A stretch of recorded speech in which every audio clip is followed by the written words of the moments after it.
Nagsimula ang lahat sa isang simpleng kasal o marahil sa pagtatago ng isang malalim na lihim. Pero para sa akin, si Althea, ang araw na yon ay ang simula ng aking sentensya. Isang sentensya ng pagtitiis at pagtanggap ng bawat pananakit habang nakakulong sa loob ng isang gintong kulungan. Napalingon ako sa orasan sa dingding. 7 gabi na. Huminto ang aking kamay sa paghiwa ng sibuyas. Hindi pa rin nakakawi si Marco. Bawat araw, ganito. Bawat gabi, naghihintay ako. Umaasa ngunit laging nabibigo.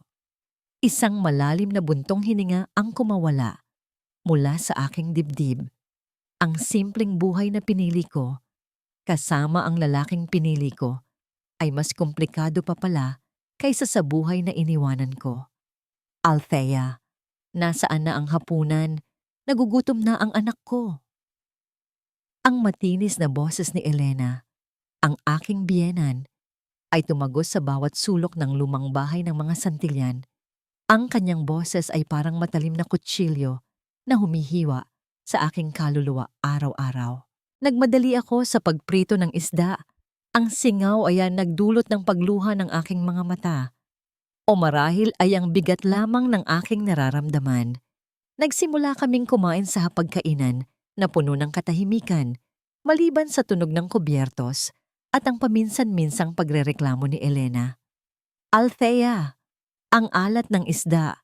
Hindi mo ba alam na bawal sa akin ang maaalat? Naku, wala ka talagang alam sa pag-aasikaso ng bahay. Sana pala, si Stella na lang ang pinakasalan ni Marco. At least may trabaho at may pakinabang. Napayuko ako. Naramdaman ko ang unti-unting pag-init ng aking mga mata. Isang butil ng luha ang pumatak sa aking kamay na nakahawak sa kutsara. Hindi ako sumagot. Sanay na ako. Bawat araw, bawat pagkakataon, laging may panunokso. Tumingin ako kay Marco, ngunit abala siya sa kanyang cellphone, parang wala siyang naririnig. Okay lang, ma. Mahinang sambit ni Marco nang hindi man lang tumitingin sa akin. Ako na lang ang magtimpla ng tubig. Napangiti si Elena, isang nangiting punong-puno ng pagmamalaki. Kita mo na, Althea, kahit ang anak ko, mas marunong pa sa'yo. Ilang sandali pa, nakauwi si Marco na may dalang mga bulaklak. Sorry, mahal.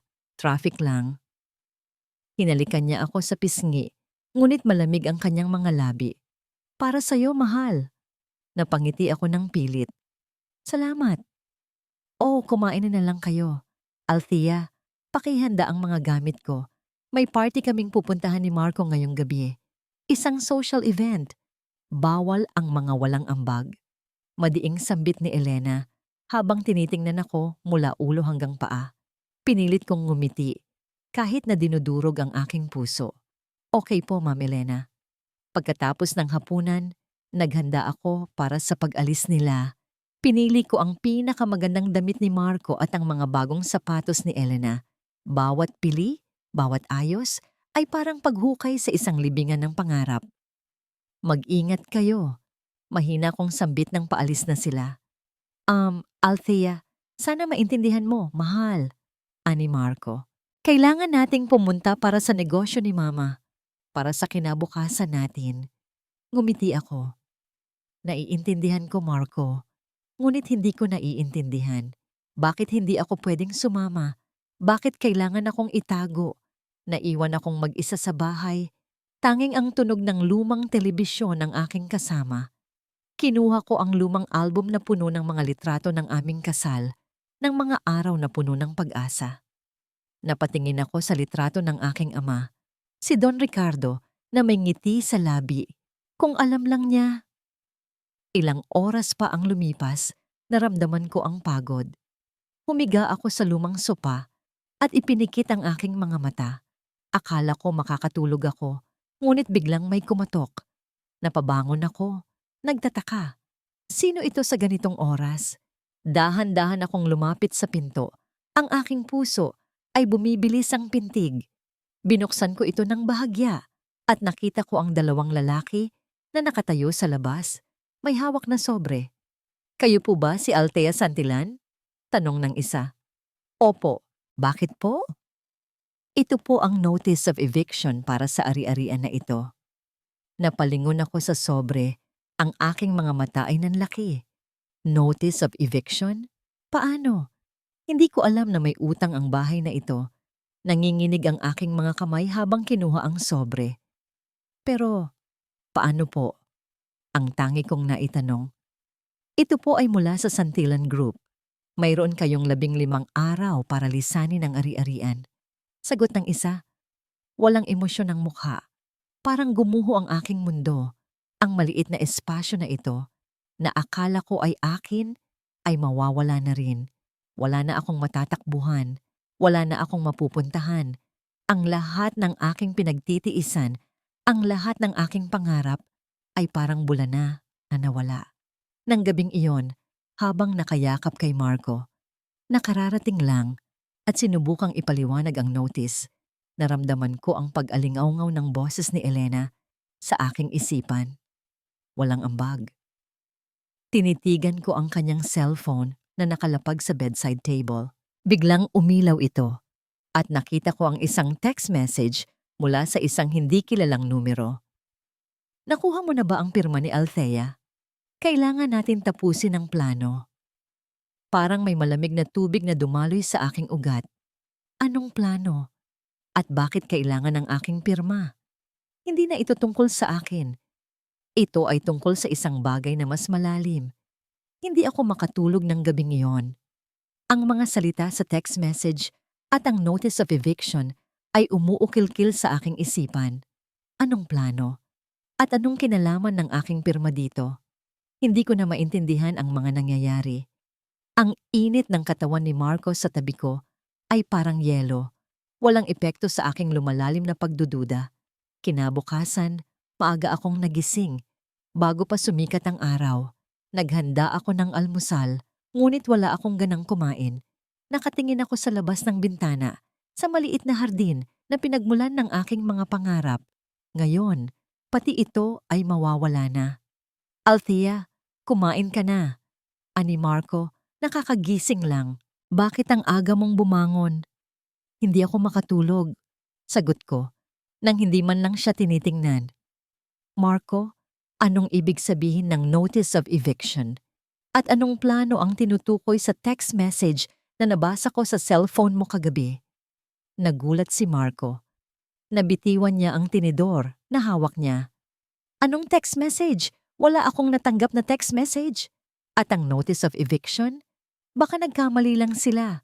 Huwag kang mag-alala, aayusin ko yan. Ngunit ang kanyang boses ay nanginginig at hindi niya ako kayang tingnan ng diretsyo. Biglang pumasok si Elena sa kusina. Nakataas ang kilay. Anong ingay yan sa umaga? Althea, hindi ka pa ba tapos sa mga gawain mo? At Marco, bakit ka nakaupo lang dyan? May meeting ka pa sa Santillan Group. Bumuntong hininga ako. Ito na naman. Ang kanyang presensya ay parang isang bagyo na handang sumira ng lahat. Ma'am Elena, meron po kaming natanggap na notice of eviction. Ano? Eviction? Nonsense! Putol niya sa akin. Wala tayong utang. Baka naman gawa-gawa mo lang yan para makuha ang atensyon ni Marco. Sige, ipakita mo sa akin. Ibinigay ko sa kanya ang sobre. Ang aking mga kamay ay nanginginig. Binasa niya ito. At unti-unting kumunot ang kanyang noo. Ano yan? Ramirez Group? Bakit may Ramirez Group dito? Hindi ko kilala yan. Mama, kalmado lang. Ani Marco.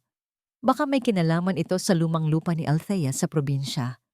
Napatingin si Elena sa akin. Ang kanyang mga mata ay nagliliyab. May lupa ka pa pala, Althea? Bakit hindi mo sinasabi sa akin? Gaano kalaki? Nasaan? Maliit lang po, Ma'am Elena. Ito po ang iniwan ng aking ina. At doon po ako lumaki. Mahina kong sagot. Maliit? Hindi ako naniniwala. Lahat ng bagay na galing sa mga Ramirez, hindi maliit. Sigaw niya. Marco, bilhin mo ang lupang yan. Ngayon na. Baka may nakatagong ginto dyan. At least may mapapakinabangan tayo sa babaeng yan. Napaatras ako. Ang kanyang kasakiman ay walang katapusan. Pero Ma'am Elena, hindi po ito ibinebenta. At sino ka para sabihin yan? Asawa ka lang ni Marco. Lahat ng pag-aari mo, pag-aari na rin ng asawa mo. Hindi ba, Marco? Tumango si Marco. Ang kanyang muka ay puno ng hiya. Althea, mahal, sana maintindihan mo. Kung ibebenta natin yan, makakatulong ito sa Santillan Group.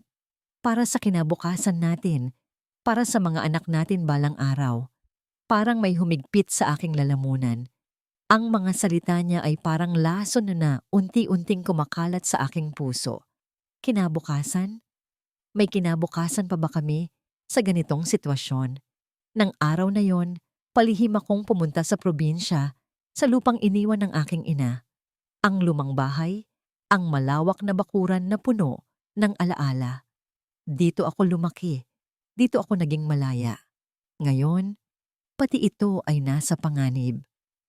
Habang naglalakad ako sa hardin, may napansin akong isang lumang kahon na nakabaon sa ilalim ng puno.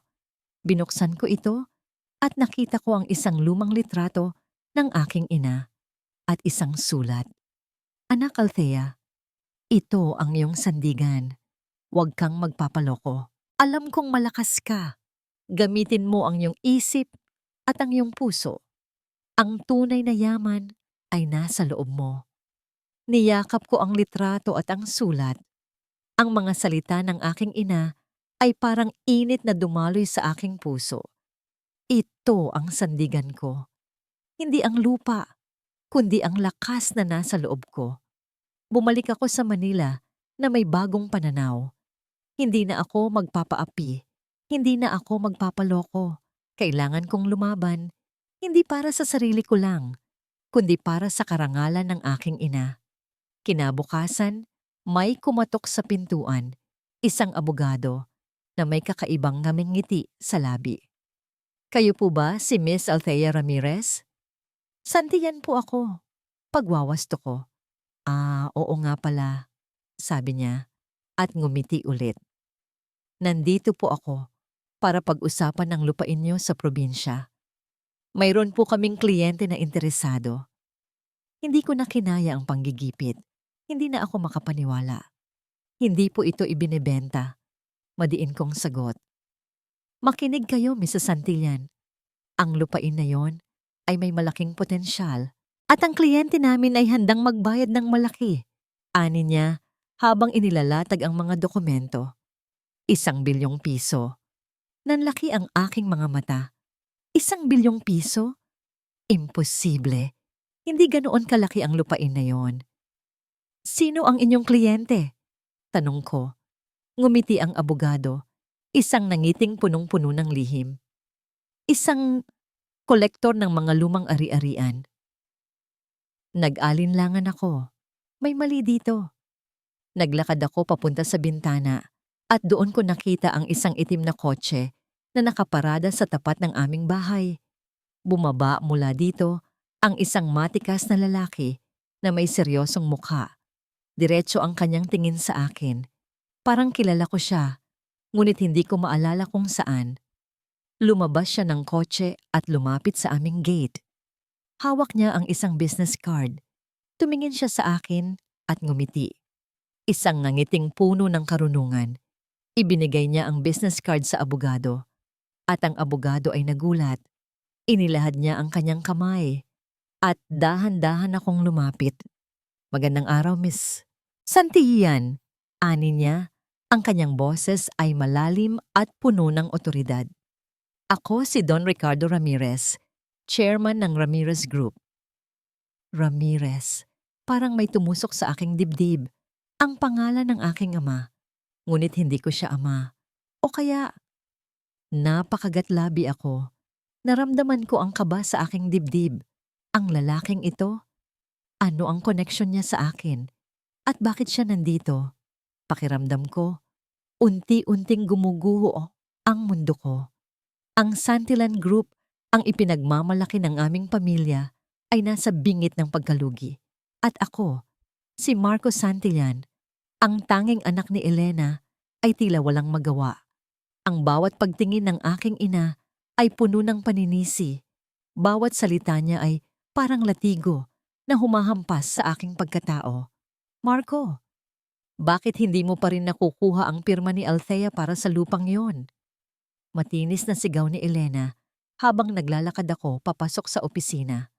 Sinabi ko na sa'yo, kailangan natin yan. Hindi mo ba nakikita ang sitwasyon ng kumpanya? Halos wala na tayong pondo. Puro ka lang, Althea. Kung hindi ka niya napapakinabangan, edi hiwalayan mo na. Napakuyom ang aking mga kamao. Ma, hindi ganon kadali yan. Mahal ko si Althea. Mahal? Ano ang mas mahalaga? Ang pag-ibig mo sa isang babaeng walang ambag o ang kinabukasan ng ating pamilya? Gusto mo bang maghirap tayo? Gusto mo bang maging kahiya-hiya tayo sa lipunan? Sumigaw siya, halos maiyak. Hindi mo ba naiintindihan, Marco? Ginagawa ko ito para sa'yo, para sa atin. Napabuntong hininga ako. Mahal ko ang aking ina, ngunit ang kanyang mga salita ay laging nakakasakit. Mahal ko rin si Althea, ngunit tila ba laging may pumipigil sa akin na ipagtanggol siya. Ang takot na biguin ng aking ina, ang takot na mawala ang aming yaman, ay mas matindi pa kaysa sa takot na saktan ang damdamin ni Althea. Okay, ma. Kakausapin ko ulit si Althea. Susubukan kong bilhin ang lupa. Bibigyan ko siya ng malaking halaga. Pangako ko, kahit na alam kong ayaw ni Althea na ibenta ang lupang iyon. Nang araw na yon, kausap ko ang aming abogado, si Attorney Reyes. Attorney, kailangan nating bilhin ang lupain ni Althea sa probinsya. Magkano man ang halaga, kailangan nating makuha yan. Gamitin natin ang pondo ng kumpanya. Nag-aalangan si Attorney Reyes. Mr. Santillan, medyo mahirap po ang sitwasyon ng Santillan Group ngayon. Hindi po natin kayang gumastos ng ganoon kalaking halaga para lang sa isang lupain. Kung ibebenta man iyan, malaking tulong sa tinang pera. Wala kang pakialam sa sitwasyon namin. Ang sabi ko, bilin mo. Utos ni Mama yan.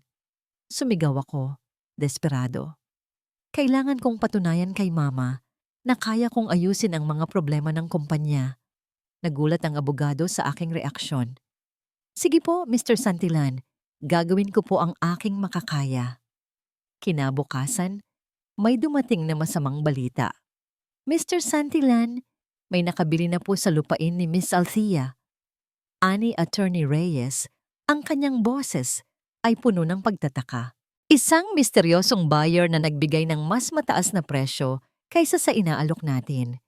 Ang pangalan po ng buyer ay Don Ricardo Ramirez. Nanlaki ang aking mga mata. Ramirez? Don Ricardo Ramirez? Sino yan? Bakit bigla na lang siya sumulpot? Nang gabing iyon, pinagalitan ako ni Elena. Paano mo nagawang pabayaan ang lupang yan, Marco? Hindi ka ba marunong mag-isip? Kung kailan kailangan natin ng pera, saka pa nawala ang lupang yan.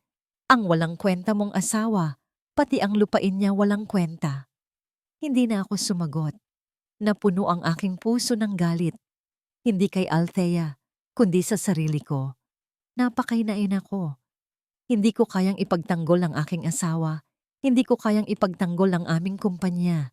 Nang gabing iyon, habang naglalakad ako sa pasilyo, narinig ko ang pira-pirasong pag-uusap ni Elena sa telepono. Hindi tayo pwedeng mabigo sa Ramirez na yan. Ang yaman na yan ay sa atin dapat. Ramirez Group. Anong koneksyon nila sa amin? Bakit ang aking ina ay galit na galit sa pangalan na yan?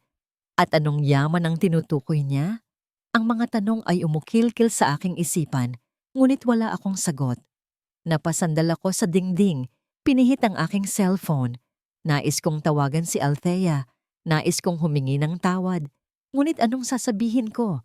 Na hindi ko siya kayang ipagtanggol?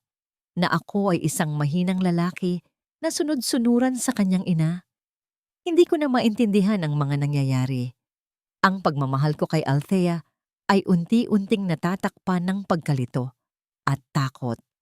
Ang aking pamilya ay nasa panganib at ako, ang nag-iisang anak, ay walang magawa. Ang anino ng layon, ang aking ina, ay unti-unting nilalamon ang lahat. Ang paglitaw ni Don Ricardo Ramirez sa aming pintuan ay parang isang kidlat na tumama sa gitna ng aking kalituhan. Ang pangalang iyon, Ramirez, ay umalingaw-ngaw sa aking isipan. Ang apelyido ng aking ama, ang pangalan ng pamilyang pinagmulan ko, ang pamilyang matagal ko nang itinago. Magandang araw, Miss Santillan. Ulit niya, ang kanyang tinig ay malalim at may awtoridad. Ngunit sa kanyang mga mata, may nakita akong kakaibang kislap. Isang kislap ng pagkilala at pag-unawa. Pumunta kami sa isang malapit na coffee shop. Ang bawat sandali sa kanyang presensya ay punong-puno ng tensyon at pag-asa. Ipinakita niya sa akin ang kanyang business card. Don Ricardo Ramirez, Chairman, Ramirez Group. Ang simbolo ng kanyang kumpanya ay pamilyar sa akin. Ito ang simbolo na nakita ko sa mga lumang dokumento ng aking ama. Narinig ko ang tungkol sa iyong lupain sa probinsya, Mrs. Santillan. Panimula niya, habang umiinom ng kape. Interesado ako sa lupang iyon. Hindi lang dahil sa potensyal nito, kundi dahil sa kasaysayan nito. Tiningnan ko siya, nagtataka. Kasaysayan po? Oo, sagot niya, at ngumiti ng bahagya. Alam mo ba, ang lupain na yun ay dating pag-aari ng isang kilalang pamilya sa ating bansa, ang pamilya Ramirez. Lalong bumilis ang pintig ng aking puso. Paano niya nalaman ang lahat ng ito? Pero, paano po? Marami akong alam tungkol sa pamilyang Ramirez, Miss Santillan. Anya, ang kanyang mga mata ay matalim na nakatingin sa akin. At ang iyong ina, siya ay isang kilalang miyembro ng pamilyang yon. Isang babaeng puno ng ganda, talino, at lakas ng loob. Parang may bumara sa aking lalamunan. Ang aking ina, ang babaeng matagal ko nang hinahanap ang koneksyon. Paano po ninyo nakilala ang aking ina? Ngumiti siya, ngunit may bahid ng lungkot sa kanyang ngiti. Matagal na kaming magkakilala. Marami kaming pinagsamahan at naniniwala ako na ang kanyang mana ay dapat na ipagpatuloy. Hinawakan niya ang aking kamay, isang malambot ngunit matatag na paghawak. Althea, alam kong marami kang pinagdadaanan, pero tandaan mo, hindi ka nag-iisa. Mayroon kang pamilya na handang sumuporta sa'yo. Mayroon kang karapatan na ipaglaban ang iyong sarili. Napaluha ako. Sa loob ng mahabang panahon, ito ang mga salitang matagal ko nang gustong marinig. Ang pakiramdam na mayroon akong kakampi, na mayroon akong pag-asa. Pero, hindi po ako sigurado. Mahina akong sambit. Ayaw ko pong gumulo pa ang sitwasyon. Ang sitwasyon ay magulo na, Althea. Madiin niyang sagot. Ang pagtatago ng katotohanan ay hindi solusyon. Ito ay pagtakas. At ang mga taong umaapi sa'yo, hindi sila titigil hanggat hindi ka lumalaban. Nagbigay siya sa akin ng isang maliit na sobre. Narito ang ilang dokumento. Basahin mo. Marami kang matututunan. At kapag handa ka na, tawagan mo ako. Umuwi ako na puno ng pagkalito, ngunit may kasamang pag-asa. Ang mga salita ni Don Ricardo, ang kanyang presensya, ay nagbigay sa akin ng bagong lakas. Kinuha ko ang lumang locket na binigay ng aking ina at doon ko nakita ang maliit na nakaukit na Althea R. Ramirez. Ito ang aking pangalan. Ito ang aking pagkakakilanlan. Nang gabing iyon, habang binabasa ko ang mga dokumentong ibinigay ni Don Ricardo, nanlaki ang aking mga mata. Ang Ramirez Group ay isa sa pinakamalaking korporasyon sa buong Asya. At ako, si Althea Ramirez, ay ang nag-iisang tagapagmana. Ang lahat ng yaman na yon, ang lahat ng kapangyarihan na yon, ay sa akin. Hindi ko na maintindihan ang aking buhay.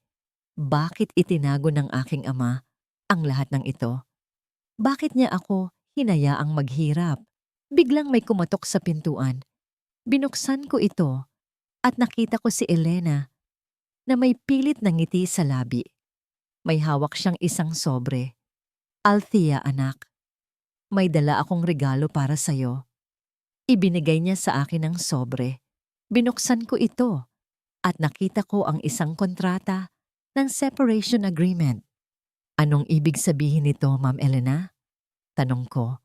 Ang aking boses ay nanginginig. Wala yan, anak. Ani niya, habang inaakbayan ako.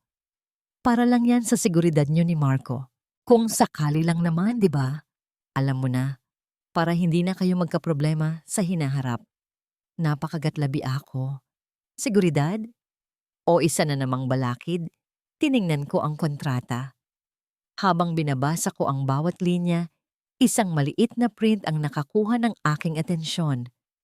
Ang lahat ng ari-arian na naipon sa ilalim ng pangalan ni Althea Santillan ay automatikong ililipat sa Santillan Group sa sandaling magkaroon ng annulment o separation. Nanlaki ang aking mga mata. Anong ibig sabihin nito? Kung hihiwalayan ako ni Marco o kung magkahiwalay kami, ang lahat ng pag-aari ko ay mapupunta sa Santillan Group? Ito ba ang dahilan kung bakit nila ako pinakasalan? Ito ba ang dahilan kung bakit nila ako pinahihirapan? Ang mga salitang nakasulat sa separation agreement ay parang apoy na sumunog sa aking lalamunan. Hindi ko mapaniwalaan ang aking nabasa. Ito ba ang kanilang tunay na motibo? Ang lahat ng pagpapahirap, ang lahat ng pang-aapi, ito ba ay para lamang sa aking ari-arian? Anong ibig sabihin nito, Ma'am Elena? Halos pasigaw kong tanong, hawak ang kontrata. Bakit may ganito sa kasunduan? Gusto niyo lang pala akong pagsamantalahan. Ngumiti si Elena, isang ngangiting punong-puno ng paghamak. Oh, Althea, ang tagal mo namang umintindi. Hindi ba obvious? Hindi ka naman namin pakakasalan kung wala kang pakinabang. Hindi ka naman namin hahayaan sa santilyan na yan kung wala kang maidudulot. Nanlaki ang aking mga mata. Ang lahat ng aking pagdududa, ang lahat ng aking takot ay naging katotohanan. Ipinagkanulo ako ng taong minahal ko at ng pamilyang pinagsilbihan ko. Kaya pala ganoon niyo ako tratuhin. Nanginginig ang aking boses. Ang lahat ng ito ay isang malaking kasinungalingan. Kasinungalingan? Tumawa si Elena. Yan ang buhay, Althea. Ang malakas ang siyang nananalo. At ikaw, mahina ka. Wala kang magagawa. Biglang pumasok si Marco. Anong nangyayari dito? Tanong niya, nakatingin sa aming dalawa. Ito, Marco. Ito ang separation agreement na gusto ng mama mo. Galit kong ibinato sa kanya ang kontrata. Basahin mo. Basahin mo kung paano nila ako pinagsasamantalahan. Kinuha ni Marco ang kontrata. Habang binabasa niya ito, unti-unting kumunot ang kanyang noo at ang kanyang mukha ay namutla. Mama, anong ibig sabihin nito? Wala kang pakialam, Marco. Ito ay para sa kapakanan ng kumpanya. Para sa kinabukasan mo. Sigaw ni Elena. Pero ma, hindi tama yan. Ani Marco. At tiningnan ako. May nakita akong pagsisisi sa kanyang mga mata, ngunit huli na ang lahat. Umalis ako. Hindi ko na kayang manatili sa bahay na yon. Tumakbo ako palabas, patungo sa isang lugar na tahimik, kung saan maaari akong umiyak nang walang nakakakita. Nang gabing iyon, tinawagan ko si Don Ricardo. Handa na po ako. Mahina kong sambit. Nagkita kami sa isang pribadong restaurant. Doon, ipinakita ko sa kanya ang separation agreement at ang kontrata ng kasal ko kay Marco. Binasa niya ang bawat linya at unti-unting kumunot ang kanyang noo. Alam ko na, sabi niya at tumingin sa akin. Althea, ang iyong ama, ang iyong tunay na ama ay ang chairman ng Ramirez Group. At ako ang iyong ama, Althea. Nanlaki ang aking mga mata. Ang aking ama, si Don Ricardo Ramirez, ang lalaking kinikilala bilang isa sa pinakamayaman at pinakamakapangyarihang tao sa buong bansa. Pero, paano po? Ang tanging naitanong ko, bakit niyo po ako itinago? Bakit niyo po ako hinayaan na maghirap? Ito ay para sa iyong seguridad, Althea, paliwanag niya. Ang pamilya Ramirez ay mayroong maraming kaaway at ayaw kong mapahamak ka. Ang iyong ina ay namatay dahil sa mga kaaway na yon. Pinili kong itago ka upang maprotektahan ka. Ngunit ngayon, mukhang mas delikado ang sitwasyon mo.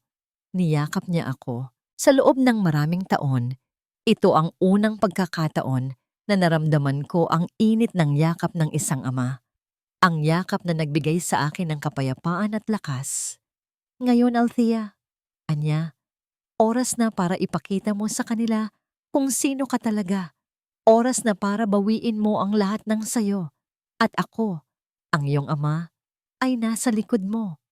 Ipinakita niya sa akin ang mga dokumento ng Santillan Group. Alam kong may problema sila sa financial ngayon.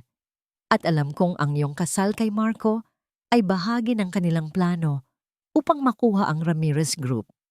Ang clause sa separation agreement ay isang bitag. Kung hihiwalayan ka ni Marco, ang lahat ng pag-aari mo na naipon sa ilalim ng pangalan na Althea Santillan ay mapupunta sa kanila.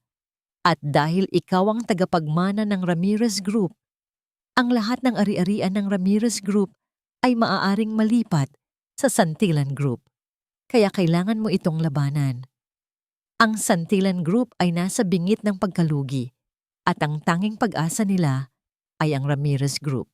At ako, si Althea ang kanilang susi. Hindi ko inakala na ang aking simpleng pag-ibig ay magiging sentro ng isang malaking iskema. Habang nag-uusap kami, may tumawag kay Don Ricardo. May emergency board meeting ang Santillan Group at alam kong ang Ramirez Group ang kanilang target.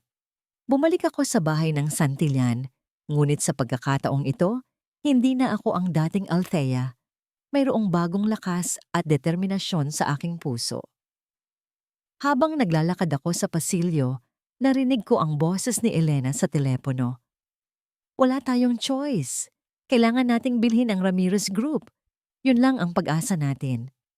Nanigas ako sa aking kinatatayuan. Ang Ramirez Group, ang aking pamilya, ang aking mana. Hindi nila ito makukuha. Hindi ako papayag. Ang pagkatalo namin sa pagkuha ng lupain ni Althea ay parang simula ng isang domino effect. Ang Santillan Group ay unti-unting bumabagsak at ang aking ina, si Elena, ay halos mabaliw na sa paghahanap ng solusyon. Bawat araw, ako ang kanyang sinisisi. Bawat araw, ako ang kanyang pinapahiya.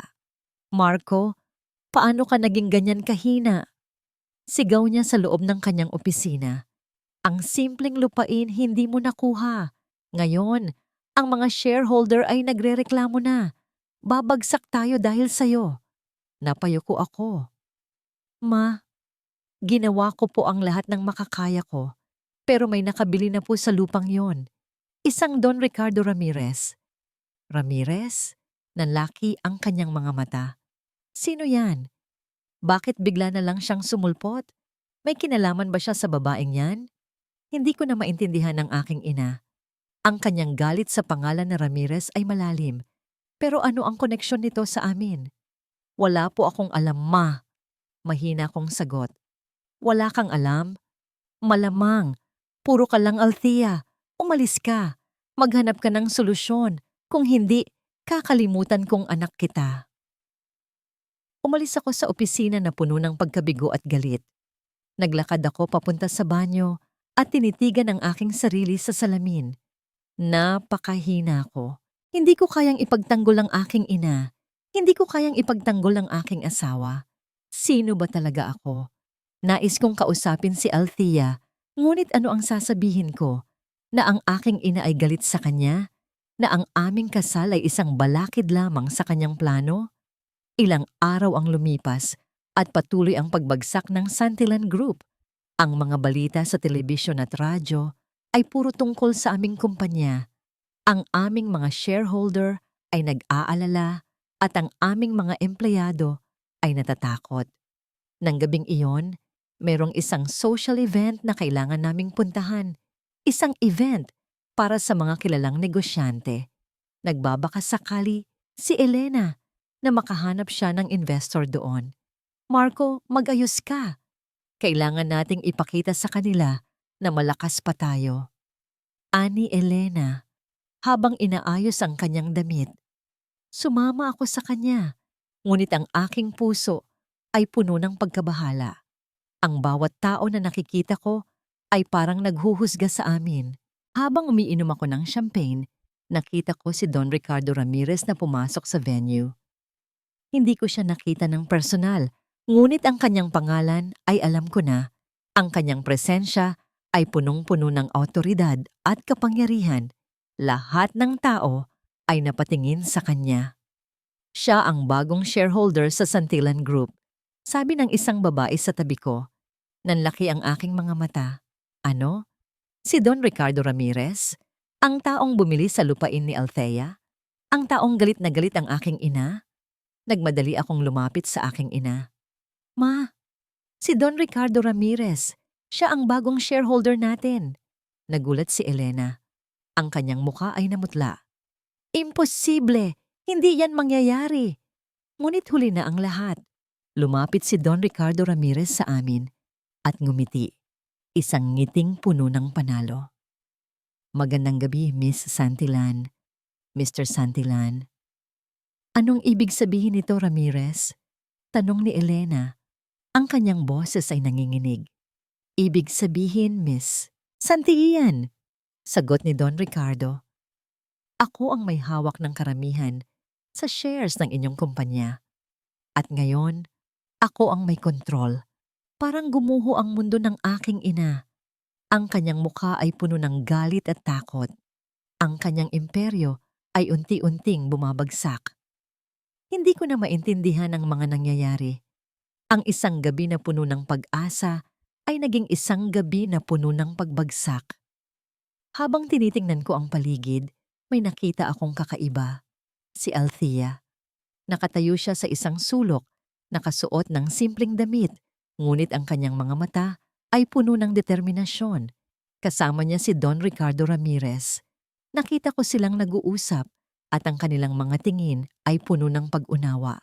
Nagtaka ako. Bakit sila magkasama? At bakit ang kanilang mga tingin ay parang may lihim na koneksyon?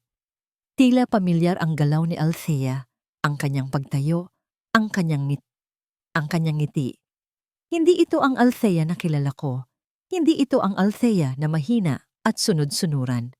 Ang mga pangyayari ay lalong naging komplikado. Ang aking ina ay galit sa pamilya Ramirez at ngayon, ang isang Ramirez ang may hawak ng aming kumpanya at si Althea, ang aking asawa, ay may koneksyon sa Ramirez na ito. Anong laro ito? At sino ba talaga si Althea? Ang paglitaw ni Don Ricardo Ramirez sa social event bilang bagong majority shareholder ng Santillan Group ay nagdulot ng gulat, lalo na kay Elena. Ngunit para sa akin, ito ang hudyat ng simula ng aking pagbangon. Ang gabi na yon ang naging daan upang ihayag ang aking tunay na pagkatao. Kinabukasan, sa bahay ng Santillan, nagkaroon ng matinding tensyon. Si Elena ay halos hindi na makakilos sa galit at pagkabigo. Si Marco naman ay litong-lito, hindi maintindihan ang mga nangyayari. Althea, ikaw ang may kasalanan dito. Sigaw ni Elena habang itinuturo ako. Dahil sa'yo kaya nawala ang kumpanya namin. Malamang may connection ka sa Ramirez na yan. Tumayo ako ng tuwid. Ang aking mga mata ay matapang na nakatingin sa kanya. Hindi na ako ang dating Althea na takot at mahina. Tama ka, Ma'am Elena. May connection ako sa Ramirez Group. Dahil ako si Althea Ramirez, ang nag-iisang tagapagmana ng Ramirez Group. At si Don Ricardo Ramirez, siya ang aking ama. Nanlaki ang kanyang mga mata. Si Marco naman ay halos matumba sa kinatatayuan niya. Ang aking pahayag ay parang bomba na sumabog sa loob ng bahay. Imposible! Nagsisinungaling ka! Sigaw ni Elena. Ngunit ang kanyang boses ay nanginginig. Hindi ka maaaring maging Ramirez. Ikaw ay isang simpleng babae na walang ambag. Ngumiti ako. Isang nangiting punong-puno ng paghihiganti. Iyon ang akala nyo, Ma'am Elena. Akala nyo ay kaya nyo akong pagsamantalahan. Akala nyo ay kaya nyo akong gawing utusan. Ngunit nagkamali kayo. Ang Ramirez Group ay mas malaki, mas makapangyarihan kaysa sa inaakala nyo. At ngayon, ito ang magiging dahilan ng inyong pagbagsak. Inilabas ko ang mga dokumento na nagpapatunay ng aking pagkakakilanlan at ang aking pagiging tagapagmana. Ipinakita ko rin ang kontrata ng kasal at ang separation agreement na may nakatagong clause. Ang kasal ko kay Marco ay isang balakid lamang sa inyong plano na makuha ang Ramirez Group. Paliwanag ko, ang aking boses ay malakas at malinaw. Ang lahat ng ito ay isang malaking eskema. Ngunit hindi ako papayag na mangyari iyon. Napatingin ako kay Marco. Ang kanyang mukha ay puno ng pagsisisi at pagkabigla. Althea, mahal, hindi ko alam. Hindi mo alam, Marco? Putol ko sa kanya. O sadyang pinili mong maging bulag? Pinili mong hayaan akong saktan ng iyong ina. Pinili mong manatiling tahimik habang ako ay naghihirap. Umiyak si Elena. Hindi. Hindi ito totoo. Hindi mo pwedeng gawin ito sa amin. Kami ang pamilya mo. Pamilya. Tumawa ako. Ang pamilya ay nagmamahalan at nagtutulungan. Hindi sila nagsasamantala at nananakit. Hindi niyo ako pamilya. Hindi mo kami pwedeng sirain, Althea. Sigaw niya siya. May hawak pa rin ako sa'yo. Meron akong alam na sisira sa'yo. Ngumiti ako. Ano man ang hawak mo, Ma'am Elena, hindi mo na ako matatakot. Lumaban na ako. At hindi na ako titigil hanggat hindi ko nakukuha ang katarungan. Biglang nahimatay si Elena. Bumagsak siya sa sahig at ang kanyang mga kasama ay nagmadaling lumapit sa kanya. Sa kanyang pagbagsak, may nahulog mula sa kanyang bulsa. Isang lumang litrato. Naglakad ako palapit at kinuha ang litrato. Nanlaki ang aking mga mata nang makita ko ang nasa larawan. Isang babae na hawabasa na halos kamukha ko, nakangiti. Ngunit hindi siya ang aking ina. At sa likod niya nakatayo ang isang batang babae na halos kamukha ni Elena. Ang pagbagsak ni Elena at ang biglaang paglitaw ni Althea bilang Althea Ramirez, ang tagapagmana ng Ramirez Group, ay parang isang suntok sa aking sikmura. Litong-lito ako at puno ng pagsisisi. Ang lahat ng aking nalalaman, ang lahat ng aking pinaniniwalaan ay gumuho sa isang iglap. Matapos dalhin si Elena sa ospital, naiwan kaming mag-isa ni Althea. Ang katahimikan ay mabigat, puno ng hindi nasabing salita. Hindi ko siya kayang tingnan ng diretsyo. Ang pagtataksil ko, ang aking kahinaan, ay bumalik sa akin. Althea, mahina kong sambit, ngunit hindi ko alam kung ano ang sasabihin. Marco, umalis ka. Malamig niyang sagot.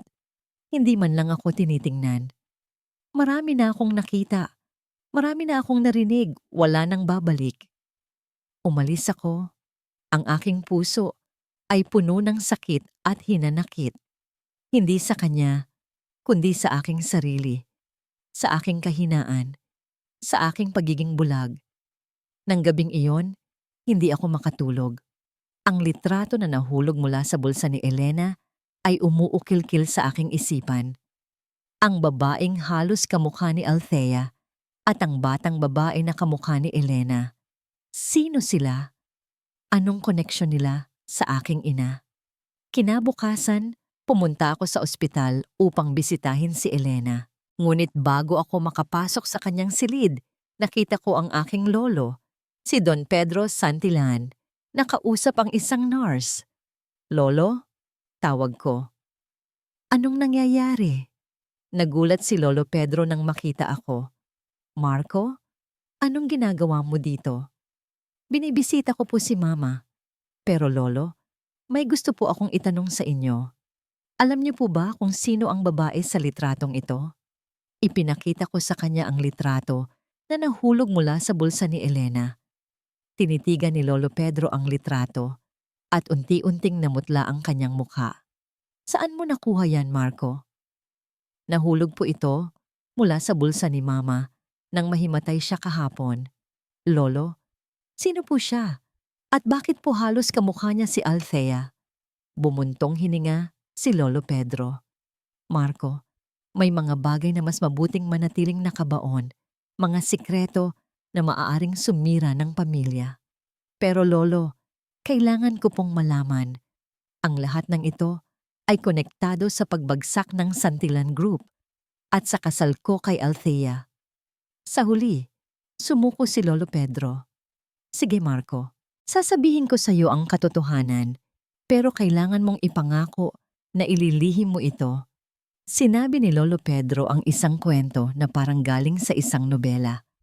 Ang babae sa litrato ay si Celia Ramirez, ang tunay na ina ni Althea. Siya ay isang babaeng puno ng ganda at kabaitan na minahal ng aking ama bago pa man niya makilala si Elena. Ngunit, ang aking ama ay isang Santillan at si Celia ay isang Ramirez, dalawang pamilyang may matinding alitan sa negosyo. Ang iyong ama, patuloy ni Lolo Pedro, ay pinili si Elena upang palakasin ang kanilang pamilya. Ngunit lihim pa rin niyang minahal si Celia at bago pa man siya ikasal kay Elena, nagkaroon siya ng anak kay Celia, si Althea. Nanlaki ang aking mga mata. Ano? Si Althea, ang aking asawa, at ang aking ama ay magkapatid sa ina? Hindi, magkapatid sila sa ama. Ibig sabihin, si Althea mo ay anak ng aking ama. Ipinanganak si Althea ng lihim, paliwanag ni Lolo Pedro. At ang iyong ina, si Elena, ay nalaman ang tungkol dito. Ginamit niya ang impormasyong yon upang manipulahin ang iyong ama. Ang batang babae sa litrato, ang kamukha ni Elena, ay ang kanyang pinsan na ipinanggap niya bilang kanyang tunay na anak upang makapasok sa pamilya Santillan. Ang tunay mong ina, Marco, ay isa ring biktima ng panlilinlang ni Elena. Pinatay niya ang tunay mong ina sa isang aksidente. Parang gumuho ang aking mundo. Ang aking ina ay isang mamamatay tao. At ako ay produkto ng isang malaking kasinungalingan. Kaya pala ganoon ang galit niya sa pamilya Ramirez. Sambit ko, ang aking boses ay nanginginig. Dahil sa inggit at kasakiman, dahil sa pagtatago ng katotohanan.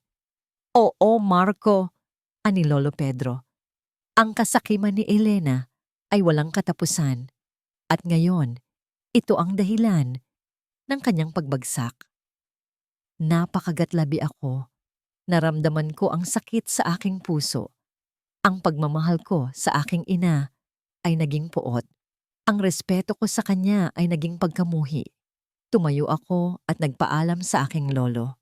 Kailangan kong hanapin si Althea. Kailangan kong sabihin sa kanya ang lahat. Ang katotohanan tungkol sa aming pamilya.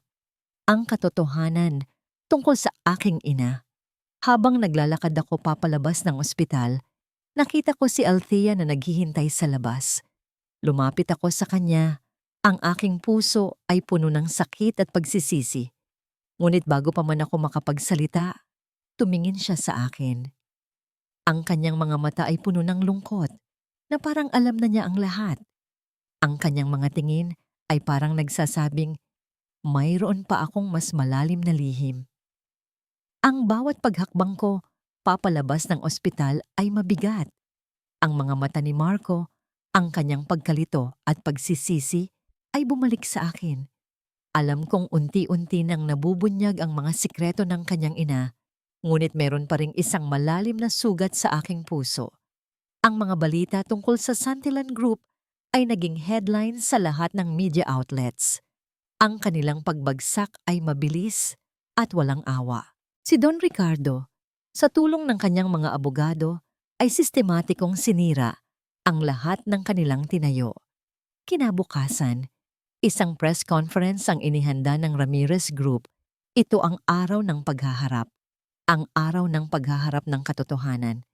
Dumating ang maraming reporters, cameramen, at mga kilalang personalidad sa mundo ng negosyo. Nakatayo ako sa tabi ni Don Ricardo. Ang aking puso ay bumibilis ang pintig. Sa likod ng aking mga ngiti ay ang sakit at pagtataksil na aking naranasan.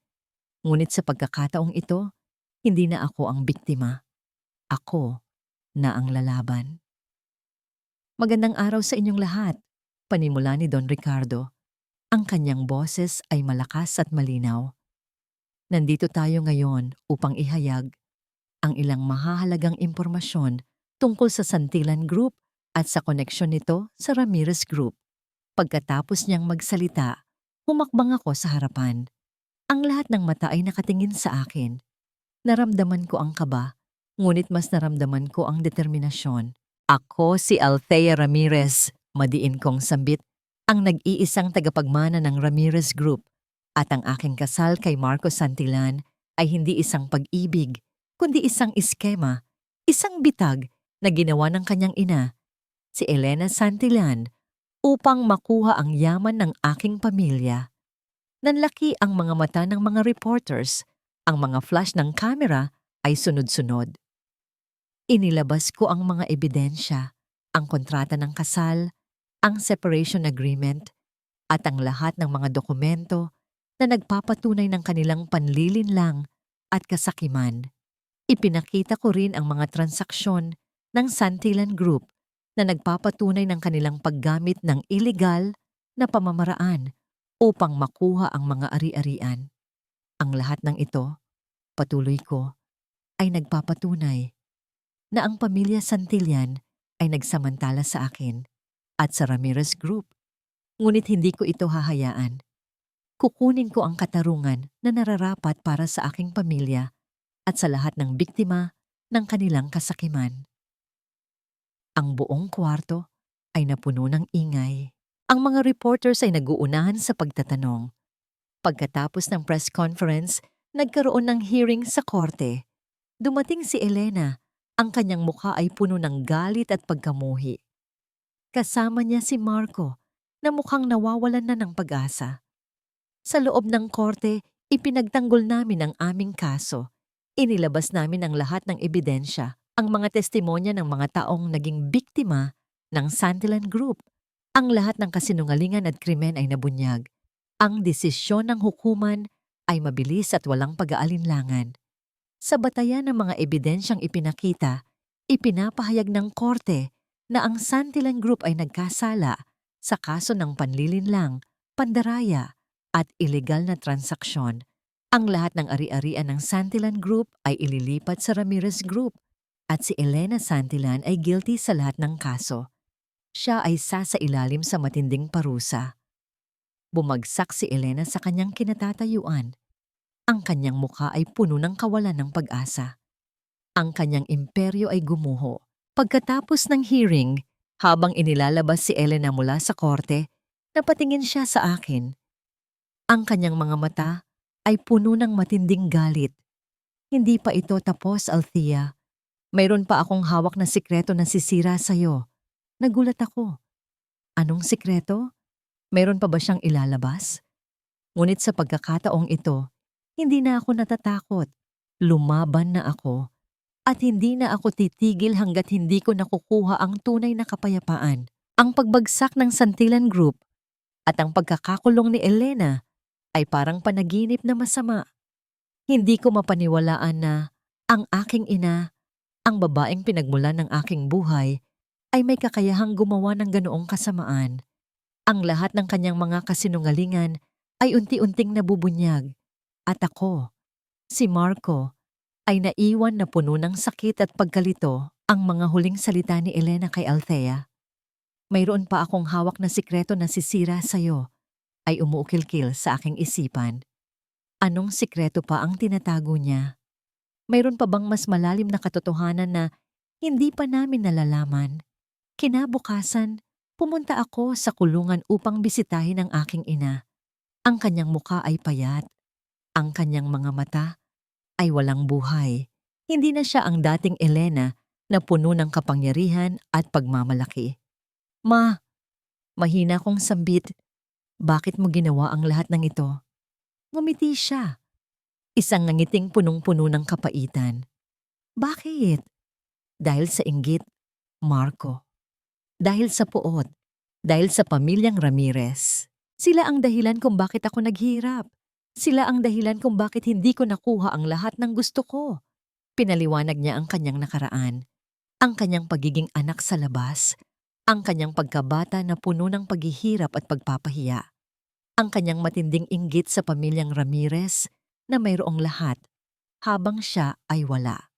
Ang iyong ama, patuloy niya, ay minahal si Celia Ramirez at ikaw, Marco, ikaw ang bunga ng pag-ibig na yon. Hindi ka Santillan, Marco, ikaw ay Ramirez. Ipinanganak ka ni Celia Ramirez, ngunit pinatay ko siya para makuha ang posisyon sa pamilya Santillan. Nanlaki ang aking mga mata. Ang aking mundo ay gumuhungo sa ikalawang pagkakataon. Hindi ako Santillan, ako ay Ramirez. At ang aking ina, ang babaeng nagpalaki sa akin, ay ang mamamatay tao ng aking tunay na ina. Nilinlang ko ang lahat, anya. Ang kanyang boses ay puno ng galit. Pinaniwala ko ang lahat na ikaw ang aking anak. Pinaniwala ko ang lahat na ako ang nag-iisang asawa ng iyong ama. Ang lahat ng ito ay para sa kapangyarihan at yaman, para sa paghihiganti sa pamilyang Ramirez. Umalis ako sa kulungan, ang aking puso ay puno ng sakit at pagkamuhi. Ang lahat ng aking nalalaman ay isang malaking kasinungalingan. Ang aking buong buhay ay itinayo sa isang pundasyon ng kasinungalingan. Kailangan kong hanapin si Althea. Kailangan kong sabihin sa kanya ang lahat. Ang katotohanan tungkol sa aming pamilya. Ang katotohanan tungkol sa aming mga koneksyon. Nang gabing iyon, nagkita kami ni Althea sa isang tahimik na parke. Naglakad kami ng tahimik. Ang bawat isa ay nasa sariling pag-iisip. Althea, mahina kong sambit. May gusto akong sabihin sa'yo. Ang lahat ng ito ay isang malaking kasinungalingan. Ang aking ina, siya ang pumatay sa iyong ina. At ako ang anak ng iyong ina. Ibig sabihin, tayo. Magkapatid tayo, Althea. Tumigil si Althea sa paglalakad. Ang kanyang mga mata ay nanlaki. Anong sinasabi mo? Pinaliwanag ko sa kanya ang lahat. Ang kwento ni Lolo Pedro, ang mga kasinungalingan ni Elena, ang katotohanan tungkol sa aming mga magulang. Niyakap niya ako, hindi isang yakap ng pag-ibig, kundi isang yakap ng pag-unawa, isang yakap ng sakit at lungkot. Kaya pala, mahina niyang sambit. Kaya pala ganoon ang galit niya sa pamilyang Ramirez. Kaya pala ganoon ang kanyang pagkamuhi. Tiningnan ko siya. Ang kanyang mga mata ay puno ng lungkot, ngunit mayroon ding kakaibang kapayapaan. Althea, humihingi ako ng tawad sa lahat ng ginawa ko, sa lahat ng nangyari. Kung meron man akong magagawa, gagawin ko ang lahat para bumawi. Ngumiti siya, isang malungkot na ngiti. Marco, marami na tayong pinagdaanan. Marami na tayong natutunan. Ang sakit na naramdaman natin, sana ay maging daan ito para sa bagong simula. Hindi ko alam kung anong mangyayari sa amin. Ang aming relasyon ay nasira. Ang aming pamilya ay gumuho. Ngunit sa pagkakataong ito, meron kaming katotohanan. Ang katotohanan na magpapalaya sa amin mula sa mga kasinungalingan ng nakaraan. Habang naglalakad kami, nakita ko ang isang matandang babae na nagtitinda ng bulaklak. Bumili ako ng isang puting rosas at ibinigay kay Althea. Para sa iyo, Althea. Para sa bagong simula. Ngumiti siya, ngunit ang kanyang mga mata ay puno ng lungkot. Isang lungkot na nagpapahiwatig na mayroon pang mas malalim na lihim na kailangan naming harapin. Ang pagbunyag ng katotohanan tungkol sa aming mga magulang na si Marco ay aking kapatid sa ama at na si Elena ang responsable sa pagkamatay ng aming mga ina ay isang napakalaking pasanin. Hindi ko alam kung anong mararamdaman ko. Galit, lungkot, o isang kakaibang kapayapaan na sa wakas ay nabunyag na ang lahat. Matapos ang pag-uusap namin ni Marco, umuwi ako sa dating bahay ng aking ama. Ngayon, ito na ang aking tahanan. Ang bawat sulok ay puno ng alaala ng isang ama na ginawa ang lahat para protektahan ako. Kahit na ang ibig sabihin nito ay ang itago ako. Niyakap ako ni Don Ricardo nang makita niya ako.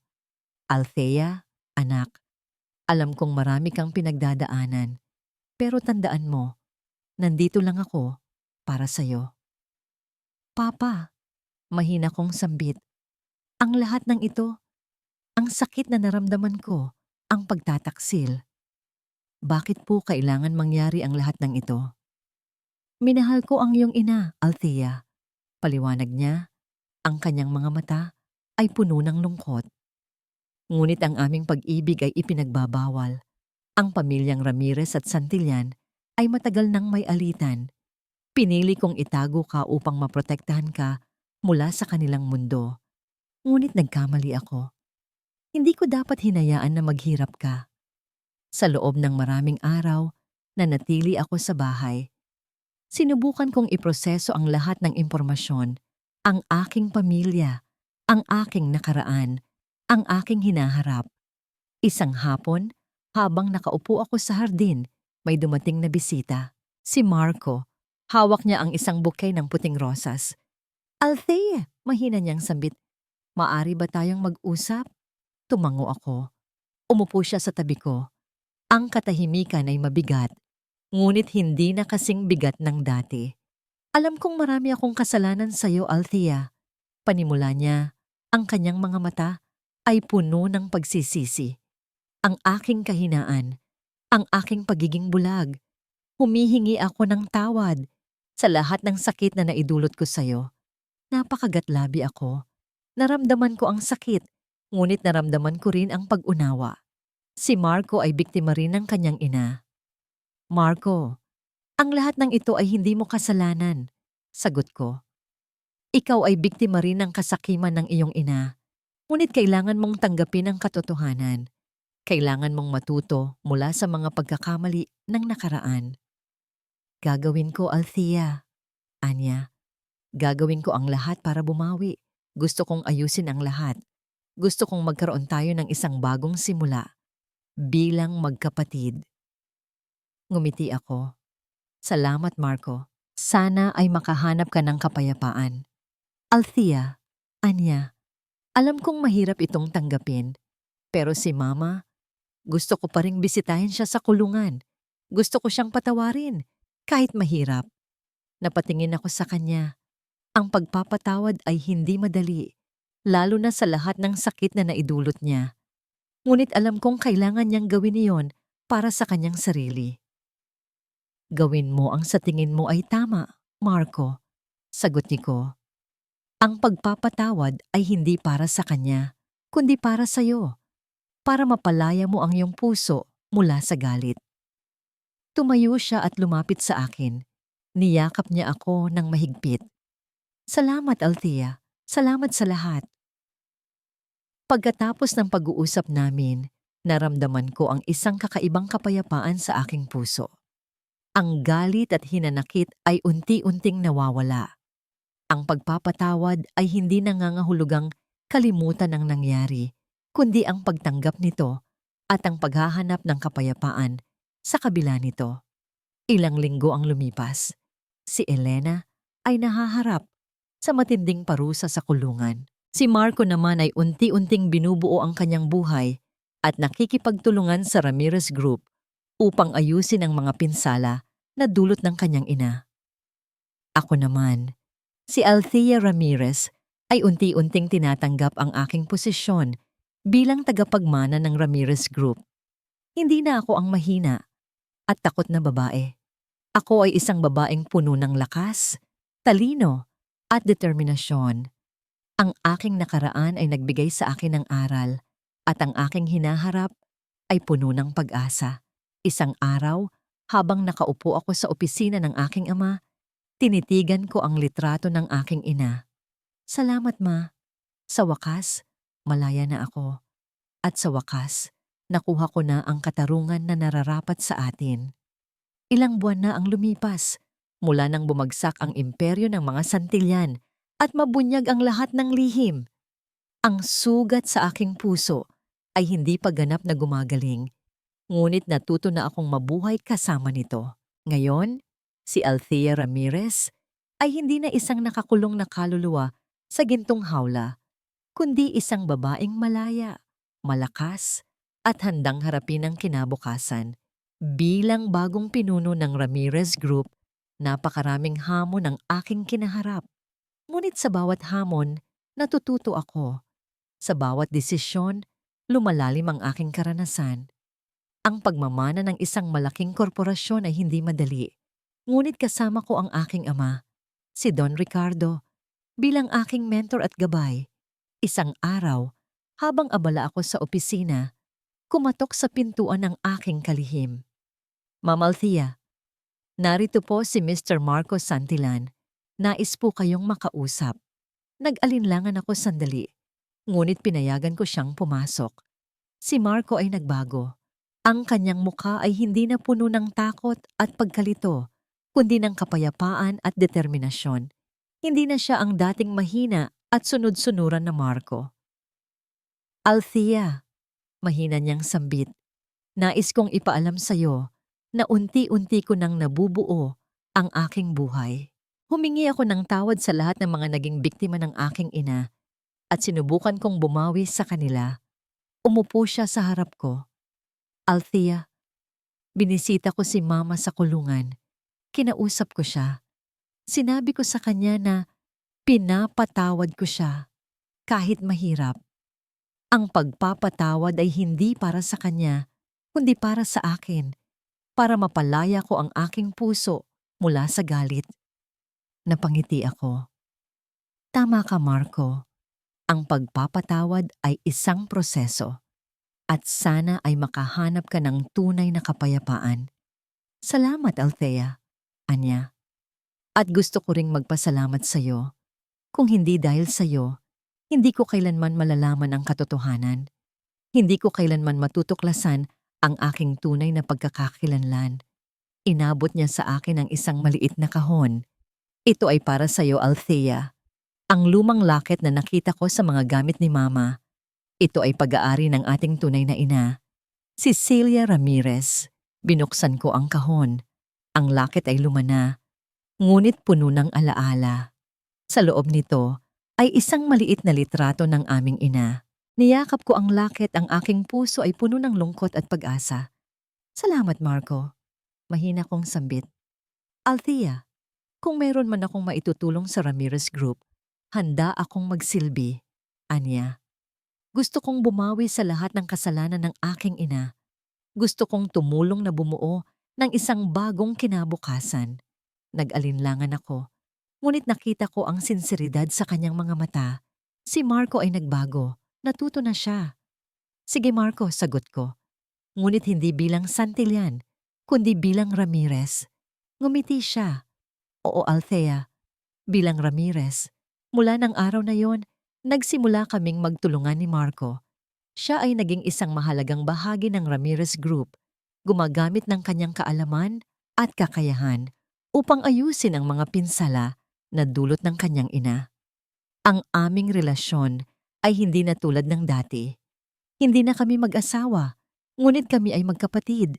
Magkapatid na mayroong magkaparehong nakaraan at mayroong magkaparehong pangarap para sa kinabukasan. Ang kwento ni Althea Ramirez ay hindi lamang kwento ng paghihiganti. Ito ay kwento ng pagbangon, ng pagtuklas sa sarili, at ng pagpapatawad. Ang pagmamahal sa sarili, ang karangalan, at ang lakas ng loob ay ang mga tunay na yaman na hindi kailanman mananakaw. Sa huli, natuklasan ko na ang tunay na kaligayahan ay hindi nasa yaman o kapangyarihan. Ito ay nasa pagtanggap sa sarili, sa pagpapatawad sa mga taong nanakit sa'yo, at sa pagbuo ng isang kinabukasan na puno ng pag-asa at pag-ibig. At bilang Althea Ramirez, handa akong isulat ang aking sariling bagong kabanata. Isang kabanata na puno ng katarungan, pagmamahal, at pagpapalaya.